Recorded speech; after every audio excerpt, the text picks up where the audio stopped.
Have a seat. Passport.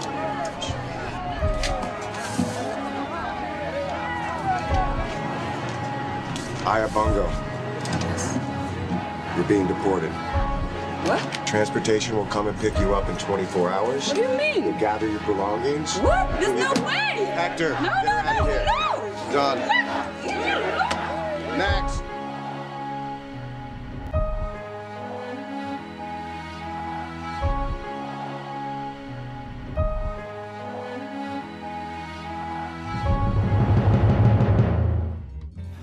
Incredibly, our government doesn't know just how many illegal aliens there really are living in this country, nor does it know exactly how many illegal aliens cross the border each day. They're wide-ranging estimates. But there is something that we do know with certainty about the illegal aliens living in this country. They work, for the most part, very hard, most of them. They have an effect on nearly every aspect of our society and our economy. But let's go back to the essential issue here. We are a country of immigrants. We're also a country of laws.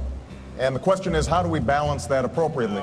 I know especially for like Latinos and Latinas who are trying to come in, like the tests that they have to go through are like significantly harder than even other immigrants. And depending on like how well educated they are, like it becomes more difficult, like the less educated they are. Like more low-skilled laborers, or what the U.S. government terms as low-skilled laborers, like have a really hard time coming in. Like the emergency room and hospitals are being paid for by taxes by the U.S. citizens, but if they're not paying taxes, then they're basically getting that for free. And like the public schools and things like that. So they're basically getting these things for free. The Federation for American Immigration Reform says taxpayers spend $12 billion a year on primary and secondary school education for children here illegally. Another $17 billion for the American-born children of illegal aliens, known as anchor babies. It is federal law to provide free emergency health care to those here illegally.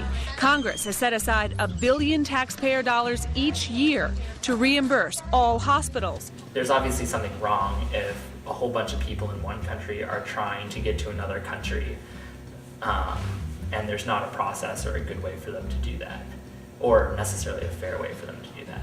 And the reason I don't think it's working is because I think the laws and like what we're trying to do right now is more based on like, stopping people from doing something like constraint and stuff like that, or as opposed to like working with people.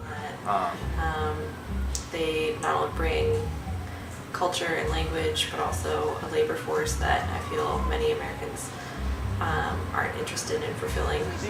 No, not the vast majority of these hard-working, otherwise law-abiding people. Oh, they're not hard-working. You are pandering to them, and you are racist against the American citizen. A lot of immigrants are getting over the border, and a lot of them are resorting to tactics that are like pretty dangerous for them. I know that there are a lot of people who are trying to get into the U.S. because they think it's going to be a better situation for their families. We need more immigrants to do the jobs that we don't want to do, right? Illegal immigrants, if caught or if convicted, are sent back to their original country. And I'm not sure how heavily that's enforced either. Because so often you hear people that are really upset about that these people are coming in and like taking jobs and like stealing opportunities and doing all these negative things. But then you have to stop and think about, well, when you go out to your really nice fancy dinner, are you willing to take the job of like cleaning up?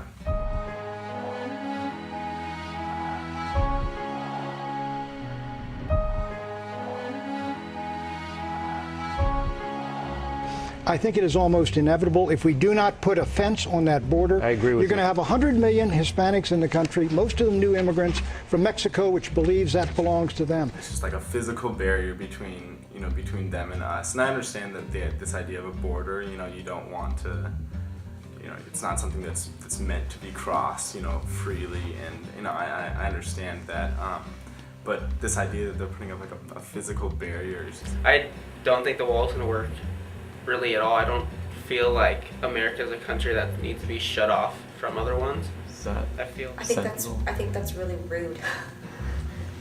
I don't think that that's going to be good for our diplomatic relations at all. You can build 3 or 4 fences along the border, but people will continue to cross because of the magnet of work. Most Americans think that putting up a fence is going to stop the illegal flow.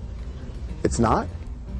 No, not in and of itself. I think it kind of goes against a lot of what this country is supposed to be based on in terms of like equal opportunity, life, liberty, and pursuit of happiness. You know, those types of things are what this country was based on. But I just feel like, you know, America is like a country of immigrants, and just because we were here first, like what kind of right do we have to shut off other immigrants? Well, first thing, you got to secure the border. If we don't get a security fence all along that border, 2,000 miles, in 10 years the border won't even exist anymore. Sort of the wall and this physical barrier kind of represents for me something that's quite the opposite of those ideals that we're supposed to be based on. I think that makes us look really ethnocentric and definitely very isolationist, which we already kind of have the reputation of being. I think that we should try to find a way to work out immigration problems without resorting to putting up an actual physical barrier, which to me seems a little bit juvenile.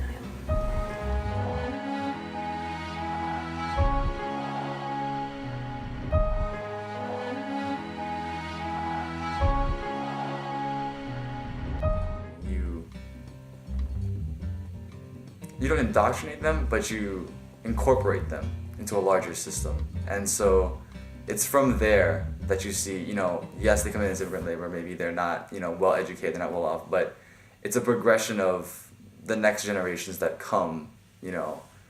Do we welcome them?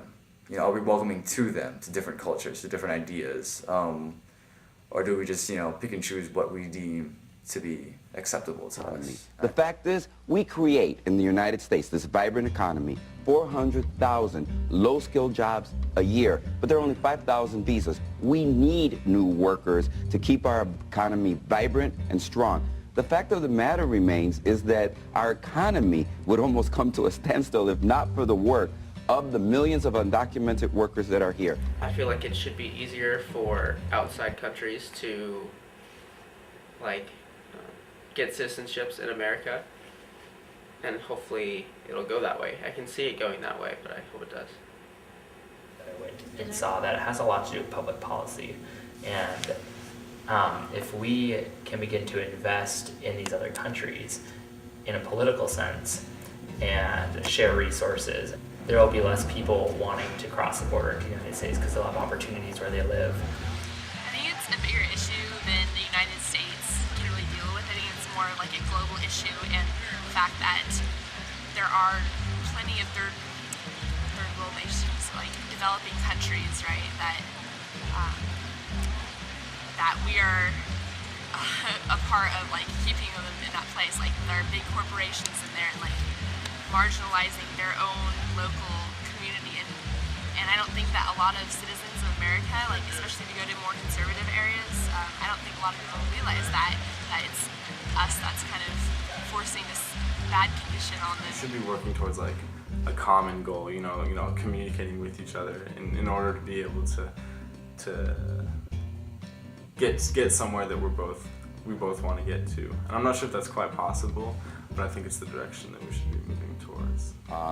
We need to have a debate that doesn't chastise people, that doesn't criminalize people, that doesn't cast a shadow over everyone. The fact is, the vast majority, the overwhelming majority of immigrants that come here to this country come here to work hard, sweat, toil, and make our country a better place. And to cast aspersions on them and to generalize them all, if I could just finish, Pat, if I could just finish, and to cast aspersions on them as though they were all, is what is wrong with the texture and the tone of this debate. But I think it's really important that we kind of make avenues for people, for the immigrants who have already come over, avenues so that they can get, legal citizenship and they can learn English. As I know, like, there's not that many people who are actually like pushing for complete like citizenship of everyone, but I think people are just fighting for like a more fair immigration policy, to make it more fair so that they're not as discriminated against.